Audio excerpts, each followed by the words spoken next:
Hi, welcome to మనం TV. నేను మీ Manoj. Hidma encounter తర్వాత దాదాపుగా 6 మావోయిస్టులు ఎన్కౌంటర్లో బలైన పరిస్థితి.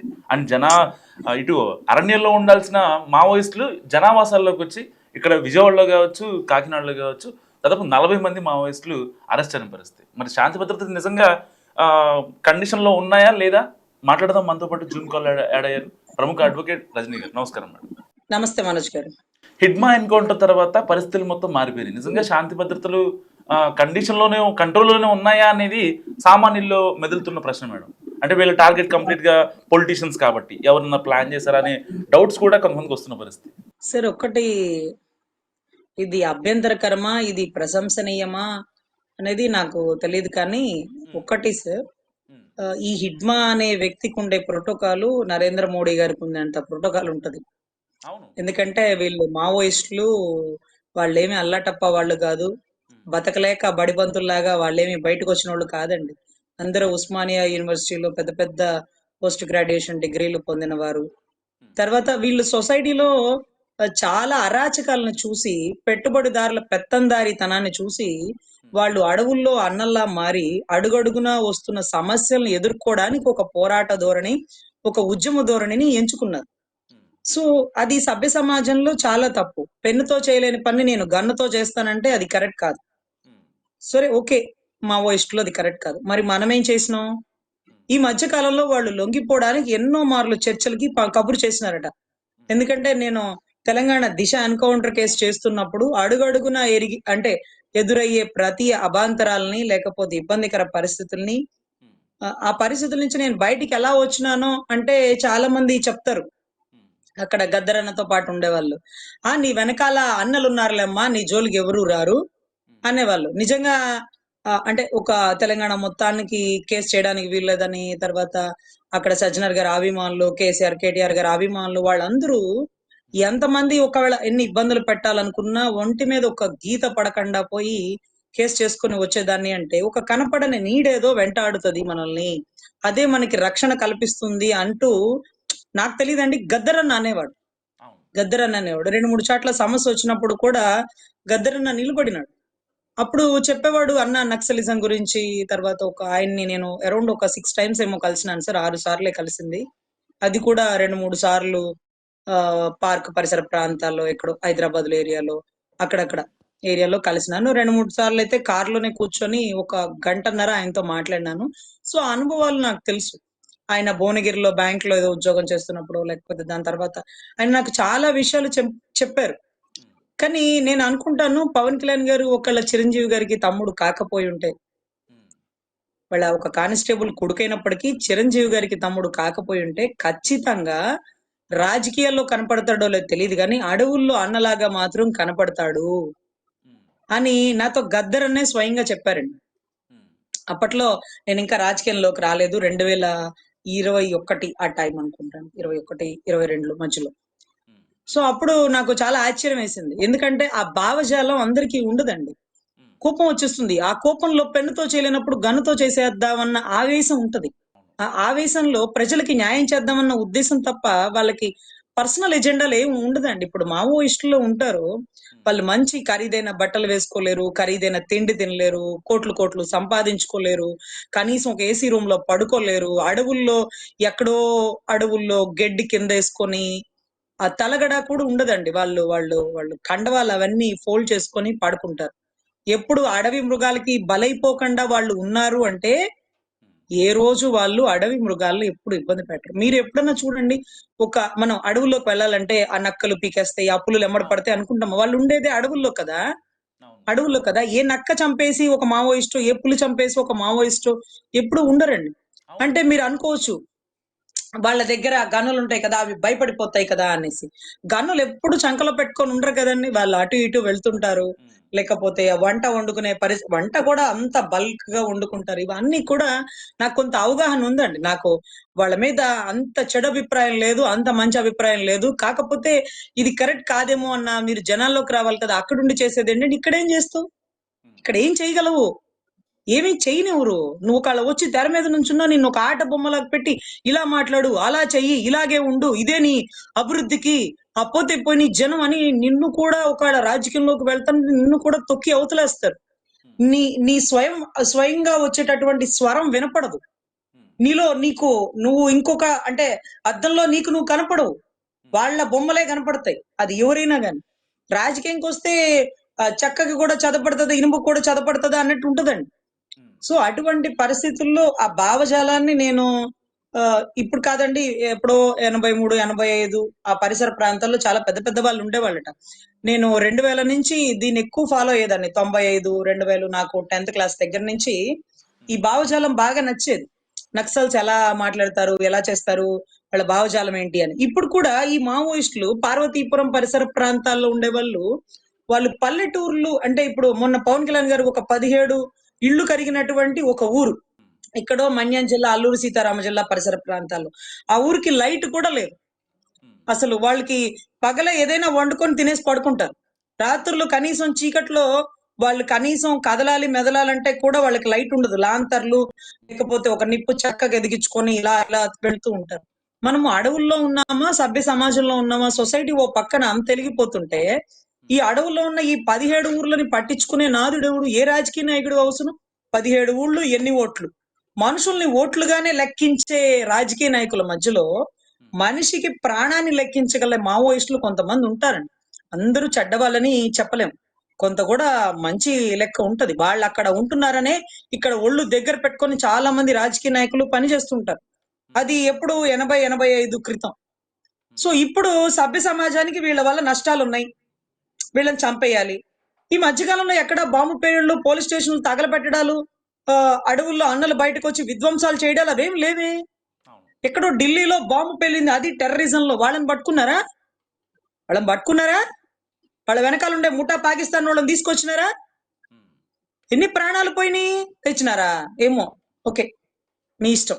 ఇక్కడ మాత్రం మావోయిస్టులను తుదిమట్టిచ్చేస్తాం. ఇప్పటికే ఎంతమందిని చంపేసినారో ఇంకా పైన ఎంతమంది చంపేస్తారు. అదేంటి వాళ్ళు నాకు ఎన్నో సార్లు వాళ్ళ మాటల్లో నేను విన్నది, మేము అడవులు దాటి సభ్య సమాజంలోకి రామనే వాళ్ళే. విజయవాడ ఎందుకు వచ్చినారు? చర్చల కోసం పిలిపించినారా? మూడో కంటికి తెలియకుండా మీతో చర్చలు చేసుకోవడానికి వాళ్ళు వచ్చినారా? వచ్చినప్పుడు చంపేసినారా? ఎందుకంటే మీరు అడవుల్లోకి వెళ్ళలేరు కదా. అడవుల్లోకి వెళ్తే మీ స్థానం తక్కువ, వాళ్ళ స్థాయి ఎక్కువ. ఎన్కౌంటర్ ఏంటిది? ఎన్కౌంటర్ సభ్య సమాజంలో ఎన్కౌంటర్ ఎలా ఉంటుంది? మీరు పట్టుకోవచ్చు కదా, ప్రాణాలతో పట్టుకొని లోపలేసి ఉండొచ్చు కదా. హిడ్మాన్ మాకు చూపించి ఉండొచ్చు కదా. హిడ్మా మంచోడని మేము చెప్పను. హిడ్మా రాజ్యాంగ విరుద్ధంగా ప్రవర్తిస్తున్నాడు, కానీ మీరు రాజ్యాంగబద్ధంగా ఏమైనా ప్రవర్తించారా? మీరు అరెస్ట్ చేయకుండా మీరు ఎలా చంపేస్తారు? మీ చేతిలో గన్నులు ఉంటే చంపేస్తారు వీళ్ళు. ఇప్పుడు మీకు వాళ్ళకి తేడా ఉంటది. వాళ్ళు ఒక మంచి కాజ్తో అడవుల్లో ఉన్నారు, మీరు వాళ్ళని చంపేసి రాజ్యాంగ విరుద్ధంగా పోయిన మీరు ఒక కాజ్ కూడా లేదు. రాష్ట్రంలో మావోయిజం అసలు పుట్టింది మావోయిజం లేకపోతే ఇవన్నీ నక్సలిజం కానీ మహారాష్ట్రలో అండి, ఛత్తీస్గఢ్ పరిసర ప్రాంతాల్లో అండి, ఒరిస్సా బోర్డర్ లో అండి. నేను పార్వతీపురంలో చూసినాను. వాళ్ళకి పోలీసులు అంటే ఎందుకు కోపం అంటే తప్పుడు కేసులు కడతారు, లేకపోతే పోలీస్ స్టేషన్కి వెళ్ళిన ఆడబిడ్డలతో తప్పుగా ప్రవర్తిస్తారు, లేకపోతే అన్యాయంగా మా భూమి ఆక్రమించినారు అని ఒకటి దగ్గరికి పోతే ఆ భూమి ఎవరు ఆక్రమించారో వాడితో సహకరిస్తారు. కానీ కొన్ని చోట్ల పోలీసులు అలా ప్రవర్తిస్తారు. అప్పుడు ఆ పోలీసుల ప్రవర్తన విధానానికి ఈ మావోయిస్టులు కానీ నక్సల్స్ కానీ కోపం వస్తుంది. అప్పుడు వాళ్ళు పోలీస్ స్టేషన్ గేట్ బయట రాస్తారు ఏమని, ఒక ముందు మెసేజ్ ఇస్తారు సార్. మెసేజ్ ఇవ్వకుండా చంపరట. ఇది కూడా నాకు అక్కడ గద్దరన్న దగ్గర ఉన్న కొంతమంది చెప్పినారు. విమలక్క పాటల్లో కూడా కొన్ని నాకు అర్థమయ్యేవి. అయితే వాళ్ళు ఏం రాస్తారంటే ఒక మెసేజ్ రాస్తారు, రేపు పొద్దున్నే సీతాలకి ఎవరైతే ఇల్లు ఆక్రమించారో వాళ్ళని కాపాడండి, లేకపోతే వాళ్ళ నా ఇల్లు ఖాళీ చేపించి సీతక్కకి కాపాడండి, లేకపోతే ఇవన్నీ రాస్తుంటారు. వాళ్ళు ఏం చేయాలో అడుగుతుంటారు. అవి చేయలేకపోయారు అనుకోండి, వాళ్ళకి కోపంతో ఏదో చేస్తుంటారు. అది కూడా తప్పే, కానీ మరేం చేస్తాం తప్పని పరిస్థితి అన్నట్టుగా చెప్తారు వాళ్ళు. కానీ వాళ్ళలో ఒకతరైతే పిహెచ్డి చేసిన వాళ్ళు, ఒకళ్ళైతే ఇంజనీరింగ్ అన్నమాట. ఇంజనీరింగ్ లో హెవీ వర్క్ చేసిన వాళ్ళు. ఎందుకంటే మేము ఒక రోజు అరకు పరిసర ప్రాంతాల్లో, లంబసింగ్ పరిసర ప్రాంతాల్లో వెళ్తున్నామండి కారులో. నేను మా డ్రైవర్ వెళ్తున్నాం. అక్కడ ఏదో కేసు కాగితాలు తీసుకోవాలని, ఆ ఊరి పేరు కూడా నాకు గుర్తులేదు. అయితే అవేలో వెళ్తుంటే మా కార్ ఆగిపోతే మా డ్రైవర్ చెప్పాడు, వాటర్ పోయాలమ్మా, ఎత్తు ఎక్కింది కదా, కొంచెం ఇబ్బంది అయింది, వాటర్ తో పోసుకొని వస్తాను, కార్ వెళ్తుంది, ఇబ్బంది ఏం లేదు, మీరు ప్రశాంతంగా కూర్చోండి, కార్ డోర్ మాత్రం తీకండి, ఇక్కడ చాలా ఇబ్బంది ఉంటాయి, మీరు ఒక్కళ్ళే ఉంటున్నారు, ఇబ్బంది, మీరు కార్ డోర్ వేసుకోండి, నేను వెళ్ళొస్తాను. రోడ్డు మీద ఒక బైక్ ఆపి ఆ బైక్ మీద అతన్ని తీసుకొని వెళ్తే అటువైపు నుంచి ఒక అతను వచ్చినారు. అతను పంచె కట్టుకున్నారు, తలపాగా నెత్తిన చుట్టుకున్నారు. పొలానికి గడ్డి తీయడానికి లేకపోతే కాలువ సరి చేయడానికి వచ్చిన రైతులాగా కనపడ్డాడు.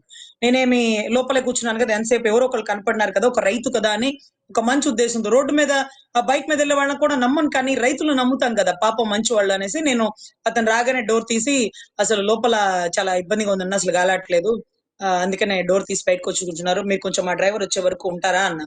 ఏముంది బిడ్డ ఉంటాను అన్నాడు. తర్వాత నేను చెప్పినాను, ఏమైందమ్మా అంటే కార్కి ఏదో ప్రాబ్లం వచ్చిందంటన్నా, వాటర్ లేదట, డ్రైవర్ వాటర్ తీసుకురావడానికి. ఇవన్నీ పక్కన కాలువలే కదా, ఆ వాటర్ బాటిల్ ఇక్కడ ముంచితే కాలువలో నీళ్లు పోసేసేవాడుగా, మంచి నీళ్ళేనమ్మా, ఇవే మేము పొలాలకు పెట్టుకునేవన్నాడు. ఓ మరి అవునా, మరి ఎందుకు వెళ్ళినాడు నా వాటర్ కి నాకు తెలియదన్నా అంటే, ఆగ నేను చూస్తానని ఆ తాళం అది పెట్టుకుని డోర్ ఓపెన్ చేసిన ఫ్రంట్ చూస్తే ఈ వైర్ ఊడిపోయిందమ్మా, ఈ వైర్ కనెక్ట్ చేస్తే సరిపోతుందని మొత్తం వైర్ అంతా కనెక్ట్ చేసేసాడు. వాటర్ ఫాల్ట్ కాదు, ఇప్పుడు నువ్వు స్టార్ట్ చేస్తావా అన్నాడు. నాకు రాదు కారు అన్న.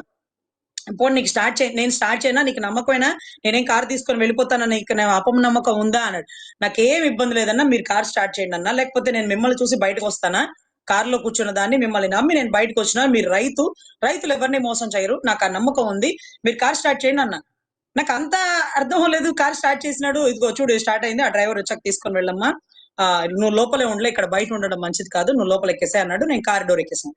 వెంటనే మా డ్రైవర్ వచ్చినాడు, ఇంకొక మెకానిక్ ని తీసుకొచ్చి ఆ వైరు ఈ బోల్ట్ అంట మొత్తం కార్ డోర్ ఎక్కుతుంటే, ఈ లోపు నేను చెప్పిన ఇంజిన్ స్టార్ట్ అయింది ఒకసారి చూడండి అంటే, లేదు లేదమ్మా మీరు కంగారు పడతారని చెప్పలేదు, వైర్ ఊడిపోయింది, ఆ వైర్ బాగు చేయడం నాకు రాదమ్మా, అందుకే మెకానిక్ అని తీసుకుని వచ్చా, మీరు ఏమనుకోకండి, పావు గంటలో అయిపోతుంది, పావు గంటేనమ్మా, అంతకు మించి ఎక్కువ పడ, మీ కార్లో కూర్చోండి అన్నాడు. నేను అన్నాను, లేదు లేదు ఒక అన్న బాగు చేసినారు, మీరు స్టార్ట్ చేయండి చెప్తానన్నా.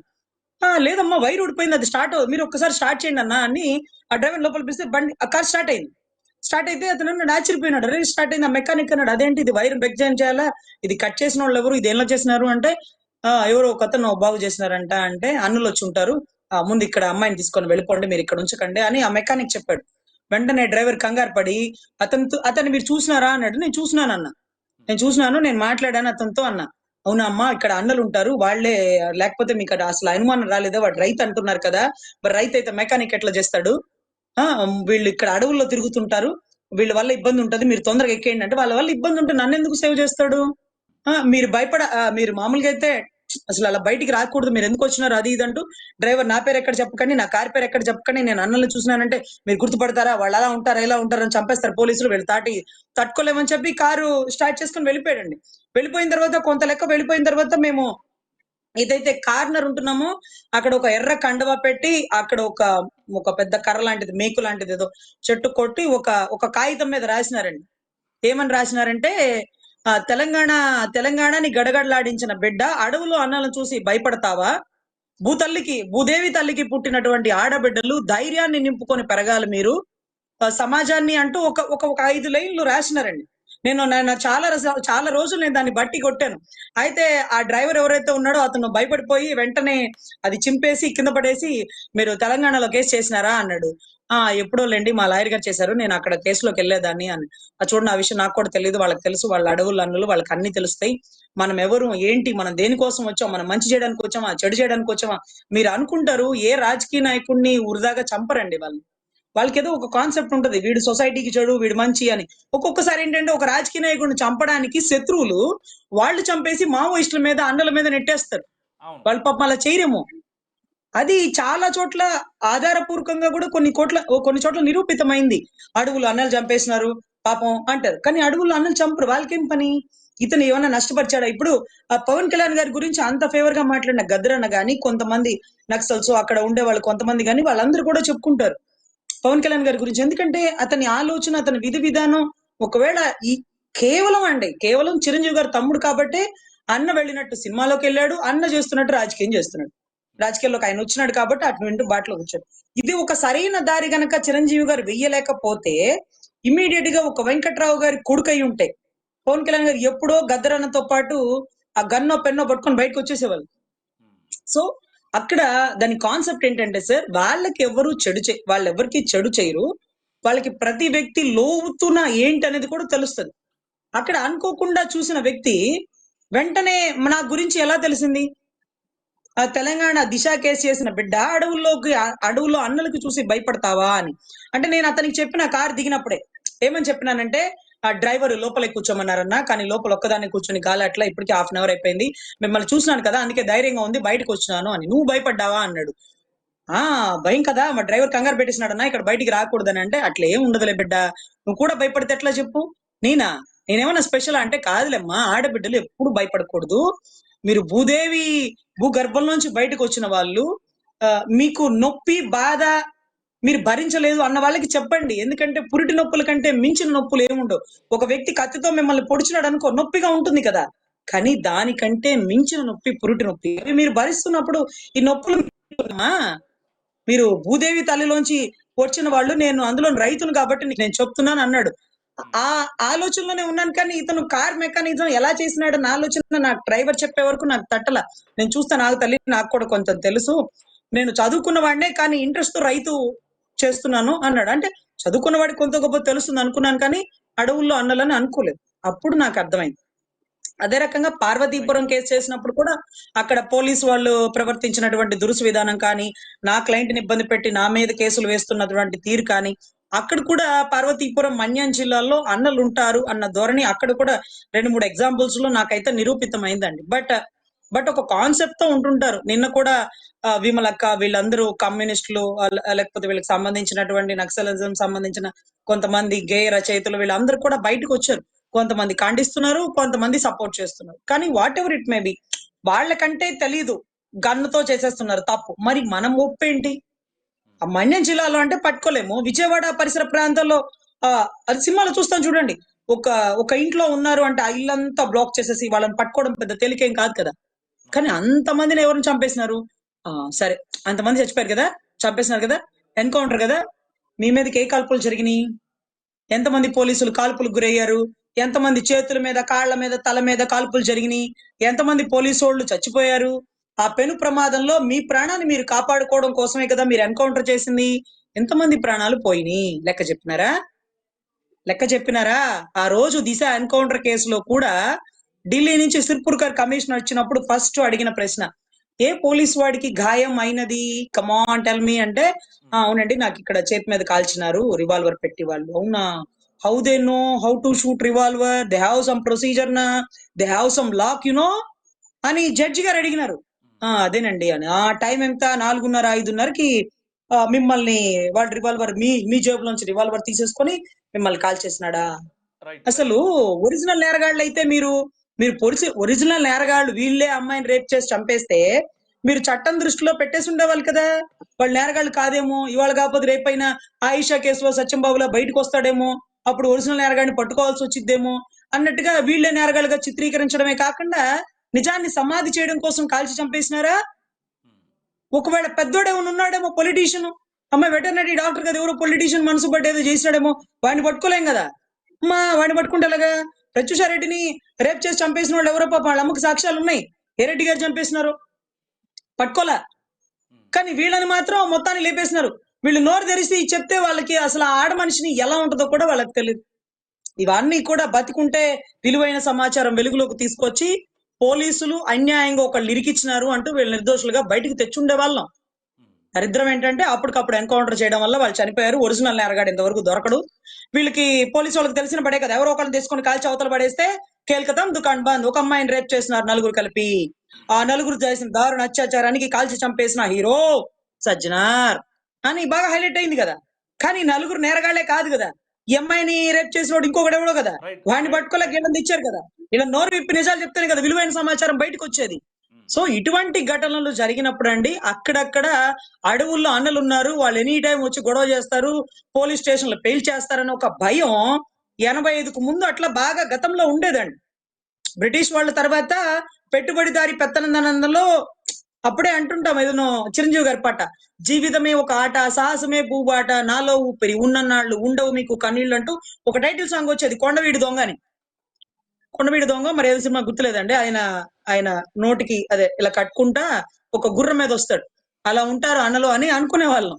సో ఇటువంటి పరిసర ప్రాంతాల్లో ఈ మావోయిస్టుల వల్ల మళ్ళీ ప్రభుత్వ రాజకీయ నాయకులకి ఏమైనా ఇబ్బంది ఉందా, వాళ్ళని ఏమైనా ఇబ్బంది పెడతారా అంటే ఆ స్థాయి బహుశా ఉండదేమోనండి. ఎందుకంటే అందరినీ కొంతమంది చంపేస్తున్నారు, కొంతమంది సరెండర్ చేస్తున్నారు కాబట్టి మాక్సిమం తిరుగుబాటు ఉండదు. ఒకవేళ తిరుగుబాటు కూడా వాళ్ళు చేయరండి. మీలో మీరు చంపేసుకుని మావోయిస్టుల మీద, అన్నల మీద దయచేసి నెట్టకండి. నెట్టకండి. మీలో ఎవరికన్నా ఒక రాజకీయ నాయకుడు ఎవరన్నా మీకు ఎదుగుతున్న అడ్డొచ్చాడు అనుకోండి, మీరు వాళ్ళని లేపేస్తారు సహజంగా. ఏదో కారణాలతో. లేపేసి ఇదిగో మనం అన్నలు తిరగబడ్డారు మన మీద. అన్నలు వాళ్ళే కాల్చి చంపేసినారు. వాళ్ళే పొడి చేసినారు. వాళ్ళే బాంబ్ పేల్చి కార్‌ని పైకి లేపేసినారు. ఇలా కొత్త కొత్త ప్రయోగాలు చేయకండి. సరేనా? వాళ్ళు ఆ ధోరణితో ఉంటారో లేదో తెలీదు. అలా ఉండరని భావిస్తున్నాం. దయచేసి మీరు ఈ అక్రమ అరెస్టులైతే చేయండి గానీ, సక్రమంగా ఇలా చంపడం కరెక్ట్ కాదని నా ఉద్దేశం సార్. థ్యాంక్ యూ రజనీ గారు. సో ఇది రజనీ గారి అనాలిసిస్. మీరు ఏమనుకుంటున్నారో హిడ్మా ఎన్కౌంటర్ గురించి? నిజంగా లొంగిపోవడానికి వస్తే చంపేశారా, లేదు ఎన్కౌంటర్లో చనిపోయాడా? మస్ట్గా కామెంట్ చేయండి. చూస్తూనే ఉండండి మనం టీవీ.